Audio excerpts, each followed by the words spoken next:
Welcome back. In today's video, we're going to be talking about breaking in a Meerschaum. Well, essentially, you don't have to break in a Meerschaum. There's no break-in process. You basically want to do is condition the wax. I'll explain that here in a minute. So I'm just labeling it as a break-in process because that's what briar pipes need, and that seems to be the terminology across the board when you have a new pipe. So here's a new pipe, a new Meerschaum pipe, and you can see the inside of that bowl is pure white. That is pure Meerschaum. The outside has a light coating of beeswax, which was put on by the carver. So the beeswax the pipe is totally covered in beeswax. Okay. Now what you want to do, you just want to smoke your pipe. But there's one little catch that will help you in the long run. The wax was attached to the Meerschaum, and this bowl has not been hot yet. Now granted, the wax was hot, but the bowl hasn't been smoked out of yet. So it hasn't been festering with heat yet. Now once you smoke it, the bowl gets hot, the wax melts, and it goes inward. Okay? That creates the suction of filtering the tar, the nicotine, the juices, the goop. It filters that out, brings it to the surface, and you get a nice patina.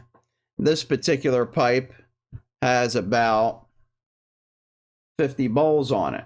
Now after about 20 some bowls, depending on the pipe, you start to get this patina looking right here. Okay, this is on the shank. It usually happens on the shank. That's first to go. That's where most of the juices end up. And it's the wax is doing its job. It's pulling all that stuff to the surface. The bowl, on the other hand, if you have a darker wax, which a lot of Meerschaums are now, and I kind of like that, it gives a different color to it colors differently, as you can clearly see. It gets a little whiter because it's so hot, and this particular wax goes a little bit further into the pipe at first before it starts drawing all that moisture and stuff out of the goop. But once you see this start to happen, you know your pipe is functioning properly. Now, to condition a wax, brand new pipe, or rewax, for some reason you needed to rewax it. You light your pipe normal, you hold it normal, you light it up, you get it going, and then before the pipe even starts to get hot, get your hand off of it. You want to hold it by the stem. So you're going to be smoking the whole time with the stem. Okay? Back and forth, clinch, whatever you want to do. Don't touch this, because this wax has to go inward.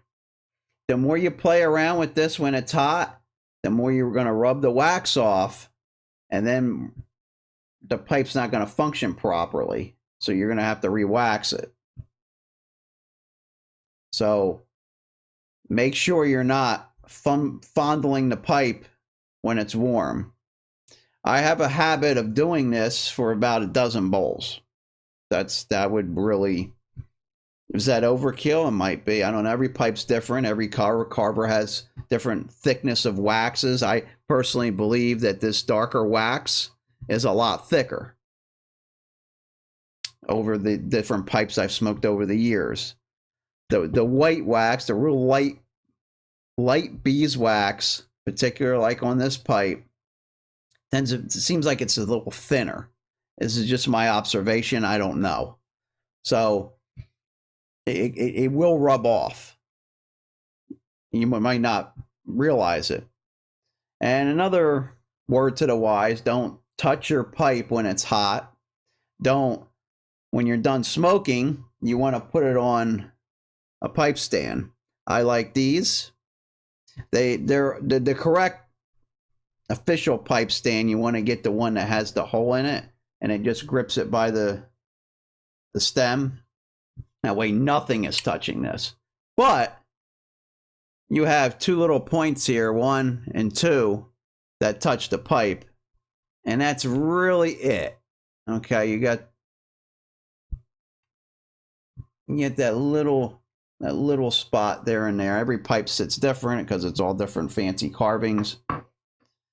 Now, don't do like I did many years ago. I bought this pipe. It's Dublin. And you can see that little brown spot right there. Yeah. That is a piece of dirt on the table. Could have been a piece of tobacco, a piece of ash, I don't know. I just put it down when I was done smoking, and it laid down. And there was something there, and the pipe was hot. The wax was there. Sucked it right in. So now I have a little dimple there. It's got a little pimple on it. But that's fine. It smokes fine. Just something to be careful of. Yeah, Meerschaums are a different animal. But if you treat them good, they treat you good. And they treat you with magical smokes. Back to back every time.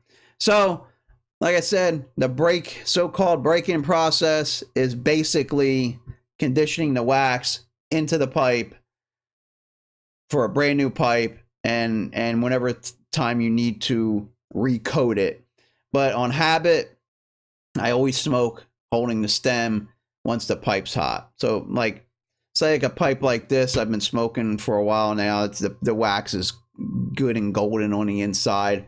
You know, I'll light it up or whatever. I'll hold this for, 5-10 minutes or whatever.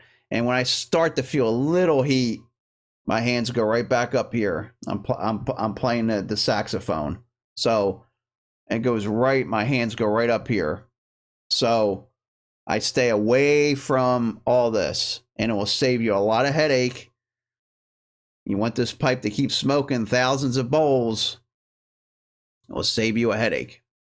And as far as the shanking color, the coloring of the shank here, it's going to color faster on the thinner shanks like this particular pipe is. This will color a lot quicker than, say, the smaller one. You can definitely see it's a smaller shank, but it's thicker. So this might take 50 bowls versus took 25 or something. That's just a guess before we start seeing patina to come through. So, and and there's pipes like this I have sitting here. This is pretty thick, and it's kind of fancy. Now you can clearly see there's some color here, but nothing like this one, which is a lot thinner. But you can clearly see this is whiter because that's where all the heat goes, and the wax goes further into the pipe. All right, I hope you got something out of that. That's all I got for you. And we'll see you on the next one.